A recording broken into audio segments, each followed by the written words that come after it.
Welcome to an episode of Canopy Practice Success. I'm your host, Casey Brothers, and I am here with Reza Hooda, the author of a wonderful book called The Four Pillars, the owner of an accounting firm, and a consultant. And I'm sure you could tell us even more about yourself, Reza. I would love to. It's great to be here, Casey. Please. Right. I am a practice owner. I've been running my own practice for the last 17 years now. God, that makes me sound old. Not even.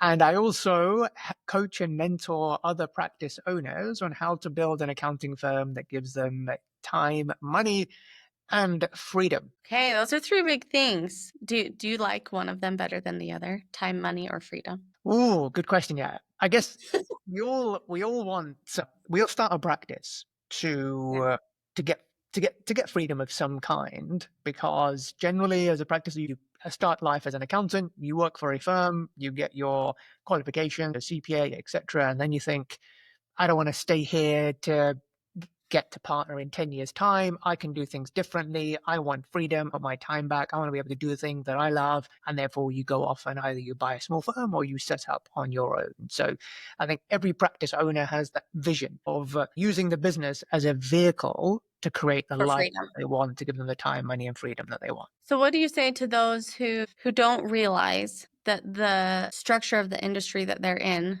can afford them more freedom than what they have? Yeah, where do we start? There's lots we could say on this, because unfortunately, the professional services model that a lot of people are used to is broken in a way. So what I'm referring to is like the billable hour. And just because that's the way it's done in the big firms. Even myself, when I started off in PwC, so I was used to tracking time, doing timesheets, selling time, all that kind of stuff. So when I started my firm, I thought this is the thing to do. But what that ended up doing is me working crazy hours, 60 plus hours in the practice, burning out, not actually having the profit at the end of the day to be able to hire people that I could bring in to take the work off me, to give me that freedom. I ended up being chained to a glorified job. So all those dreams and visions of being able to travel the world, take off the school holidays, enjoy time with the kids, it didn't happen, because the business model that I was accustomed to was flawed. And I had to rewire myself. I had to learn a new way, a better way of actually running a firm that ultimately did give me that freedom. Like now I run my firm on less than 3 hours a week. I'm able to run a separate business at the same time and have all You're the freedom. beating Tim Ferriss. He said the 4-hour work week and you're at 3. Go Reza. It's not bad, right? For the accounting practice. I obviously work more than that because I have the coaching and mentoring business, but I love doing that. It's like, when work feels like play and you're working in your zone of genius, you could do it all day long. So yeah, I'm in a fortunate position now, but it wasn't always like that. There was a time when I really struggled and I was working crazy hours, not making enough money, not seeing my family, not seeing my kids grow up, until it was 2014. I remember the year where everything was going wrong, not making enough money, nearly faced the embarrassment of having to close shop and go back groveling to my employers to get my job back, until a chance webinar brought me in front of my first mentor, where I realized there was a different way of doing things and there was an alternative to trading time for money, and ultimately realizing that I had to invest in myself to become a better business owner, to learn the business skills they don't teach you when you do your accountancy training. So nobody teaches you how to price your services. Nobody teaches you how to win work. Nobody teaches you how to lead and manage a team when you do your accountancy training. And so you end up just winging it and not getting very far. And that's exactly what I did for the first 5 or 6 years until I found a better way. Yeah. You've said so many things, one of which you made a comment about, how did you say it? Playing, having fun, sitting in your zone of genius. Did you say it that way? I want to talk about that a little bit more, because I see this a lot in accountants where there's that passion, whether it's passion for numbers, organization, and I hear people talk about it being a puzzle and how much they love that. I also hear passion for the client relationships. No one is passionate about tracking time. No one is passionate about I've got to hit my 60 hours, guys, or else I don't feel fulfilled. No one is passionate about these things. And it reminds me of a quote from James Clear, who wrote Atomic Habits, where he says, you don't rise to the level of goals, to the level of your goals, you fall to the level of your systems. And I think about, especially as you said, okay, going from PwC, opening up your firm, I thought of muscle memory. You're like, well, this is the way I did it. I needed to do it this way. But then you saw the flawedness in the systems, and the systems were holding you back from the goals that you had. And I see that all the time. And I feel like people, it's the muscle memory. How can I challenge this? This is the way it's done. What is your biggest point of advice for people breaking out of that muscle memory and challenging the systems? Yeah, it's the status quo, and you don't realize that there is a better way, or until you get to the point like I did, where you're feeling the pain, that the pain of inaction is greater than the pain of action. So the pain of not doing anything is greater than the pain of doing something. So if you're feeling the pain at the moment, if you're feeling that you can't carry on working 60, 70 hours a week, if you're feeling the pain of not having the money and the cash flow to be able to hire people or do the things that you want to do, or even have as much that you earned when you were employed, that should cause you to start thinking of and exploring, are there better ways? Are there alternative ways to doing this? Because there absolutely are. There are better ways of trading time for money. We don't sell time. We sell a result, we sell an outcome, we sell a solution, we sell peace of mind. That's what we sell. And that's what we need to, that's how we need to price our services, not based upon the time that we spend. So that's the first point, the realization that there is a better way. Once you make that realization, then there is a lot there. It's all there. There are people that, have done it, have written about it, have done podcasts and videos and webinars and have courses and coaching that you can go and get to be able to learn a better way of doing things, rather than stuck doing the things that have always been done, which is giving you the results that you have now, which you're not happy with. Yeah. Yeah.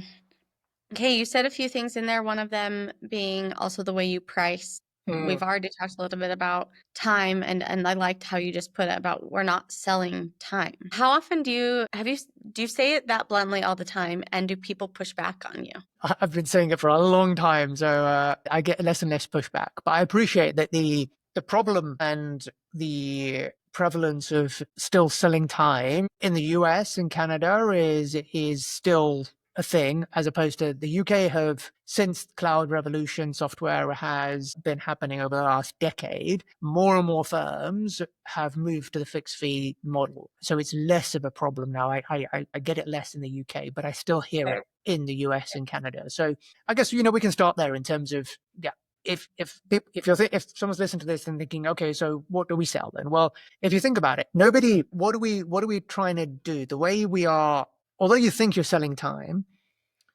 the way this pans out is you clock hours on a timesheet, and then you look at your timesheet and you think about, right, what can I charge the client? And usually you look at that figure on the clock and you write off an amount, and then you'll charge the client what you think they're going to pay, or you'll think this is too cheap and I'm going to add a bit on and then send the client an invoice for that amount.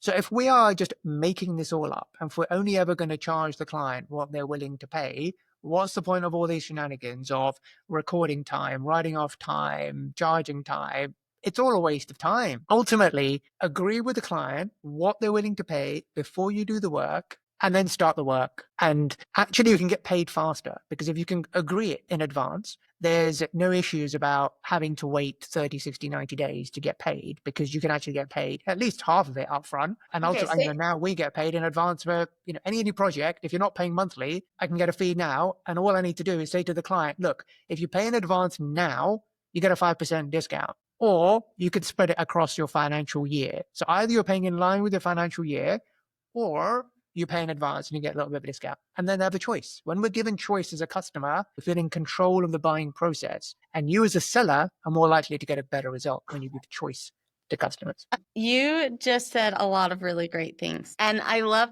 how you wrap that up with giving them a choice. Again, because to your point earlier, even, wow, I'm trying to connect all of the dots. I apologize.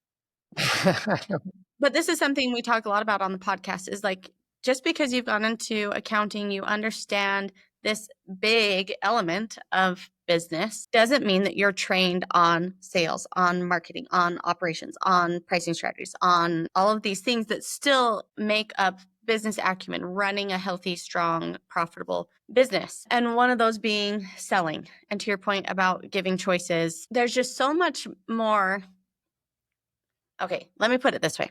Accountants don't exist in a reality by themselves. We all exist in what is today, where we have subscription service television. We've got HBO, Netflix, whatever. We have all of these things around us with all of these different pricing models that follow what you're saying about given choices. And people like to choose as opposed to being, let's say, surprised by Yeah, the billable hour approach. And to your absolutely. point too, about the writing up, writing down, like missing that target, it doesn't work. And ultimately, you're wasting time on those efforts that are largely getting you a flat fee anyway. So it's like, why did you track that time? Why did you spend the time building that invoice? Why not just look at your data, make an educated decision on your pricing, and then and be bold and confident? I wonder if that's part of it too, though. If the industry's a little bit with like imposter syndrome and that fear of asking for what they're worth. Yeah, absolutely. And I think most accountants are, by their nature, most accountants are analytically brained and also quite risk averse. So the whole idea of I need to make sure that all my costs are covered, and that's where the time-based billing model came from, that I need to make sure that all my costs are covered. But here is like the thing that I heard this first was prices don't come from costs. I'll say that again. Prices don't come from costs. We don't care about the costs or time expended by any supplier that we buy from. So let's take a very simple example. When we go into Starbucks, we don't stand there thinking, the cost of the coffee beans is 30 cents. The cost of the milk for my flat white is 10 cents. The direct cost attributed to the labor making my coffee is another 10 cents. The overhead is probably another 5 cents. And an acceptable profit markup is 20 cents. And therefore, I'm only going to pay $1.40 for my latte. We don't do that. We look at the price that's presented to us. We look at the choice, and we make a decision. That is the price being asked less than the value I perceive I am getting? And if it is, I buy. If not, I walk out. So there is only a correlation between price and value, not between price and time or price and cost. Nobody cares about your costs, whether you're buying a cup of coffee, whether you're buying an iPhone, whether you're buying a t-shirt, whether you're buying a car, or whether you're buying accountancy services. Nobody cares about costs. And in fact, if you can do something faster, people are willing to pay more. Why is it that to skip queues, to go to VIP, we pay more to get things done faster? So it doesn't make sense, the whole model of you charge more, you get paid more when you spend more time on something. In actual fact, what you're doing is you're rewarding potential inadequacy, laziness, being slow and inefficient, which if you explain that to a client, they would run a mile and say, oh, of course not. Or pass, I'll go find the next model is just a crazy way to price. And the sooner people hear that it is and move away, the better it will be for you and for your clients. Okay. So you make it sound super simple. We all know it's not that simple, especially if a firm has any sense of, we've talked a little bit about risk aversion, maybe a little bit of, I feel like a lot of firms have, especially firm owners, maybe a little bit of fear of like, when's the next client coming in, and am I going to have enough to keep the lights on? I don't know that they think about it that dramatically, but do they need to offer everything under the sun and reprice everything? Or do they need to serve everyone under the sun? I feel like those are elements too that contribute to a larger pricing discussion. Absolutely. Yeah. So I talk about 4 pillars, as you know, in my 4-pillar book. And pricing and positioning are two of the most important ones. Pricing follows positioning. Positioning is all to do with who you are going to be providing services to. Who is your target audience? And being really crystal clear on that. Because not every business owner in the country is your potential client. But we try and appeal to everyone. The problem with trying to appeal to everyone is that we actually appeal to no one because we're a generalist. And therefore what happens is we fall into this sea of sameness like every other CPA out there. And if a client can't see you as different, from the next accountant down the road, then the only thing differentiating you is price. And that's never a good thing unless you want to be the cheapest in the marketplace, because there's no strategic benefit being the second cheapest. So rule number one is you got to get your positioning right. You got to get really specific as to who you want to serve. Niche down, specialize, laser focus, talk to a very specific group of people, because that makes your marketing easier, your targeting easier, your content easier to position yourself as an expert to a very small group of people. And when you do that, when you get your positioning right, pricing follows. So if you're positioned as an expert, you can charge a premium. Who gets paid more? Brain surgeon or general practitioner, right? Positioning yourself as an expert, as a specialist, you get paid more. Pricing follows positioning. So you get your positioning right, you have to charge more. And then what happens at the other end, which are the other two pillars, process and people, is that if you're dealing with the same sort of clients, so if you niche down and you're just doing real estate investors, you can charge a premium. At the other end, you have the same sort of clients coming in, and therefore you have all the answers to the typical tax questions they ask at the tip of your tongue. You know exactly how to set up the bookkeeping. You know exactly how to do the accounts because you've done it before. You're doing it with the same clients. So you and your team get a lot more efficient. Your team can handle more clients per team member. So what happens is you're getting more in at the top end because your positioning and pricing is on point. Internally, you can handle more per team member, and therefore the rate at which you have to take on additional cost reduces. So what happens? What's that gap? That's your nice, lovely, healthy profit. And that is the secret to a highly profitable firm. Yep, they're all P's. I want to say, too, being a daughter of an entrepreneur, having talked to a lot of people like yourself who are consulting firms, the thread I'm seeing with like people like my mom and anybody who goes into entrepreneurship is this lack of understanding of the true value that they have. I mentioned imposter syndrome maybe a little bit.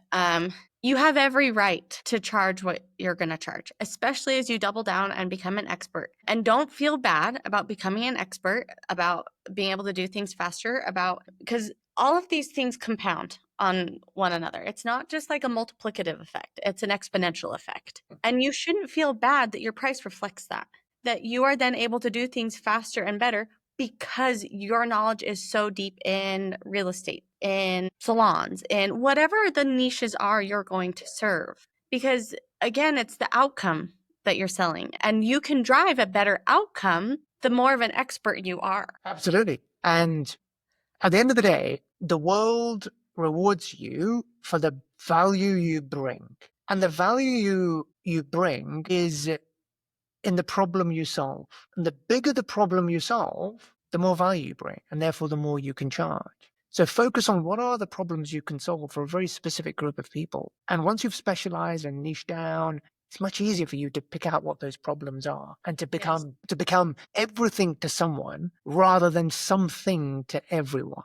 When you're a generalist, you're just a little bit of something to a lot of people. When you're a specialist, you are everything to that person. They feel you understand their business. So we, for example, I've been hearing for the last 5 years from accountants when I started my journey of then starting to help other accountants is how do we win new business? And so I've been teaching a course on exactly how to do that, niche down and then create content, focus on the problem you solve, all that kind of stuff. And in 2021, I thought, let me do something radical and different here. Rather than just teach you again, I'm going to do it with you. I'm going to launch a brand new firm with a new name, a new logo, a new audience, and everything I do, I will share with you in real time.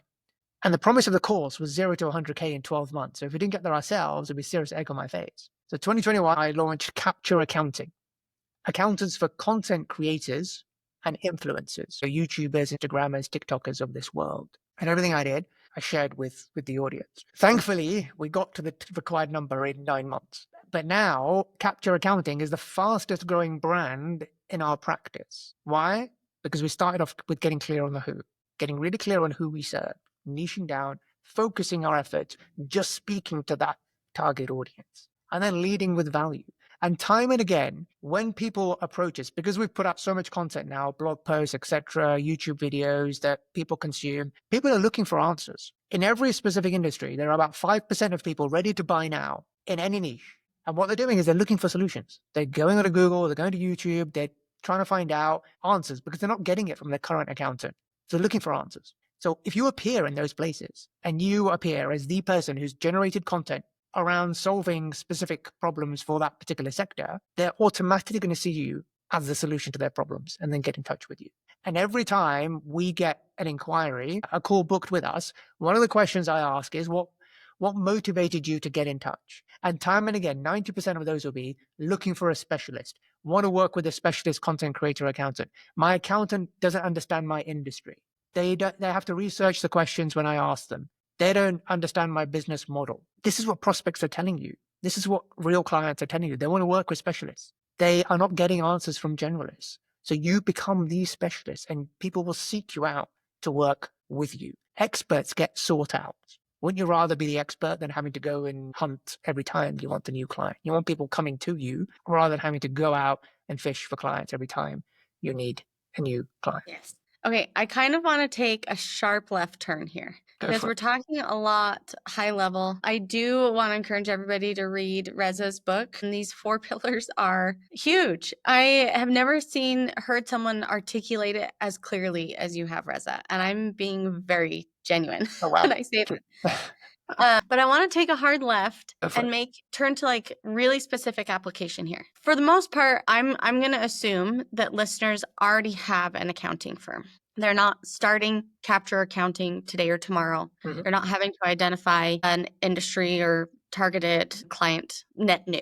In your accounting firm, I'm willing to bet that you have 2 or more of clients in a single industry or field or persona type.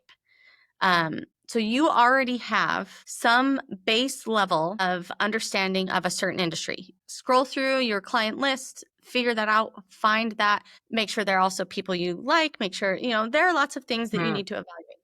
But the left turn I wanted to take is into marketing. I, of course, am a marketer. You're talking a lot about marketing.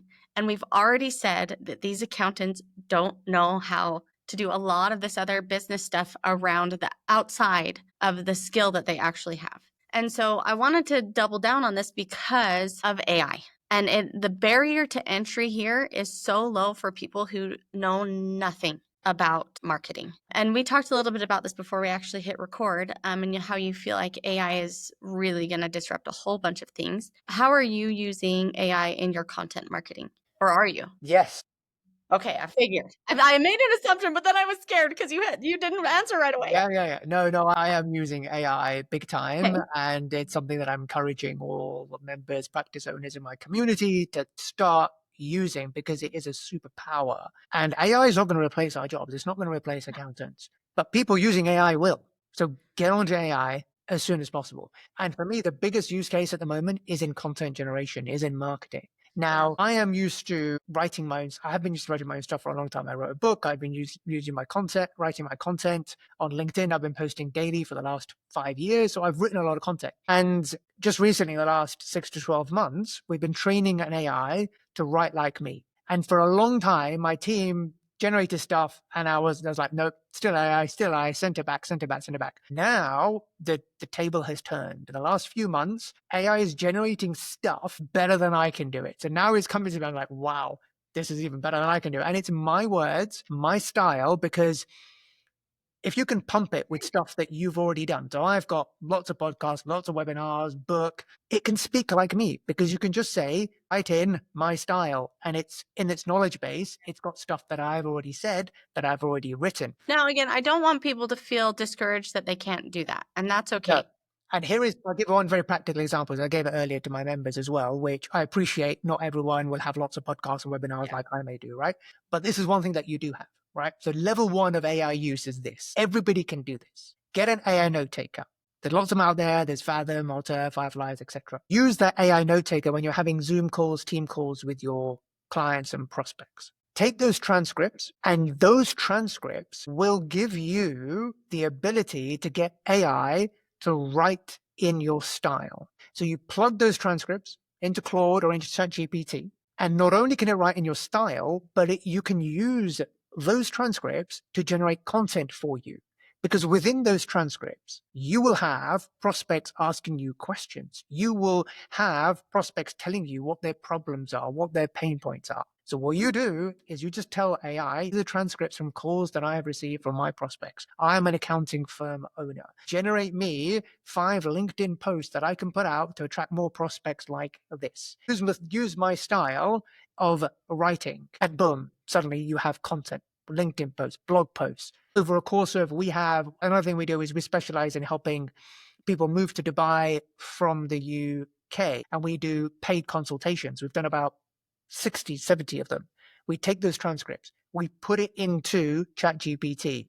We tell ChatGPT to say, look through all these transcripts, because typically we get asked questions on these, pull out the most common questions and convert that into a lead magnet. So now we have a lead magnet with the top 68 questions that are most commonly asked by anyone looking to move to Dubai as a business owner.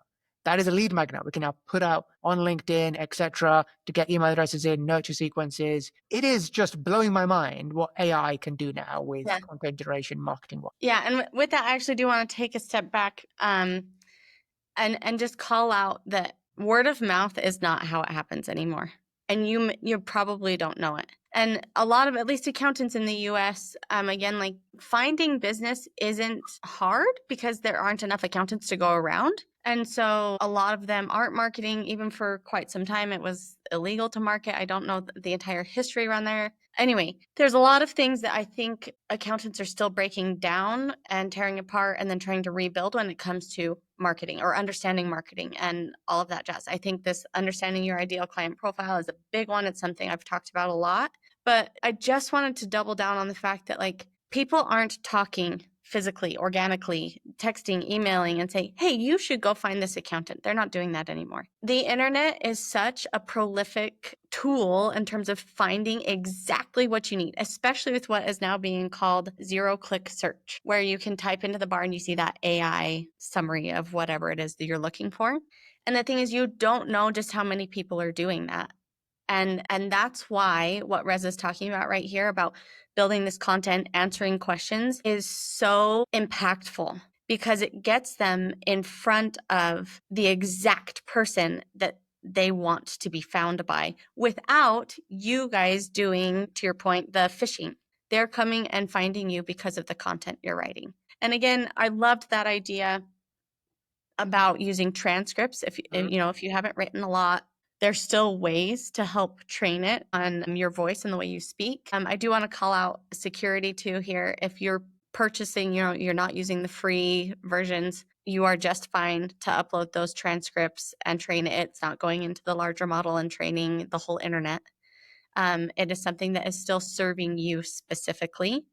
And with that, you use it to help you make these content plans, right? Blog posts, right? LinkedIn. You need to be wherever people are going to find you. And that could be all of these places. But you can do it in a way that isn't super time consuming. It might be a little bit upfront. Have you heard the phrase, slow or smooth is fast, or even slowing down to speed up? I think of that with this. Like you kind of have to make sure you have that mentality as you go into these activities because it will have a long tail benefit. Absolutely. No, I couldn't agree with you more. And something I'm talking about more and more is exactly that in terms of how do you win clients? How do you get calls booked on autopilot without relying on referrals? Now, referrals are great, but you never know when the next one is coming around the corner. And in this day and age, as you rightly pointed out, with the advent of the internet is here to stay. We're not in the early 2000s anymore, right? It's pretty much here to stay. Even there was a statistic that came out recently that says that 1 in 2 referrals don't make their way to you because when they receive the referral, they check you out online. And if you don't exist or they don't like what they see, or if it doesn't look great, they won't get in touch with you. So you're either missing out on 50% of referrals because you have zero online presence, you haven't positioned yourself as an expert, you have no social profiles, you put off potential customers from coming to you. So in this day and age, there's no excuse really. You need to be online, get positioned as an expert, and that will enable you to build this system that generates you leads on autopilot ultimately, so that you're not reliant on referrals because they are few and far between. You never know when the next one is coming around the corner, which makes it very difficult for you to plan for your business and growth and hiring and everything that you want to do to grow and scale your business. It's not a predictable, sustainable strategy. And therefore, you do have to look at building a marketing system that's going to generate those leads for you on autopilot. Yeah, it's just not, how do I say what I want to say? It's not only not Main Street USA anymore, like where you can have a business on Main Street, put your marquee out front, have your open close and have people drive to you. And because a website, which is like your new front door now, and maybe even not actually, you can't just get by with just a website anymore either. That's not enough. You need these elements. You need the ability, because people are asking questions. They're not necessarily just typing in accountant near me, though that can still be something that people are doing. They're asking, like what you found with launching your new firm. I want a specialized accountant in content creation, or accountant for content creators and influencers, and who cares if it's near them? They don't care. Like, we are here on a call. You're in England and I'm in Utah. It is 2025 where we can get things done, and it doesn't matter where we physically are. Yeah, there's so much more to dive into here, and I'm so glad you opened that door of marketing, utilizing AI, getting ahead of the technology and making sure that you're getting found. Yeah, I often talk about now is the best time and the biggest opportunity for us in decades to grow, because of exactly what you just said in terms of those barriers have fallen, particularly because of the pandemic and COVID, where suddenly now people became comfortable having Zoom conversations because we couldn't meet in person.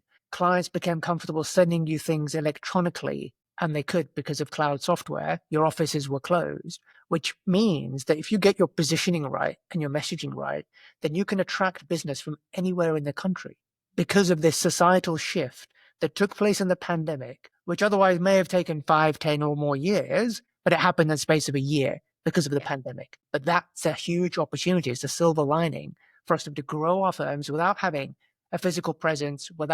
We all used to have clients within a 20, 30, 40-mile radius of our office. No longer the case. There's so many practitioners setting up remote teams and being able to build and scale their firm pretty rapidly because of this new opportunity. Yeah. I love it. Well, thank you, Reza. Everyone go check out Reza's book, The 4 Pillars. It was a delight talking to you. It's been a pleasure, Casey. Time has gone so fast, and I think we could talk for another couple of hours on this, I'm sure. We probably could.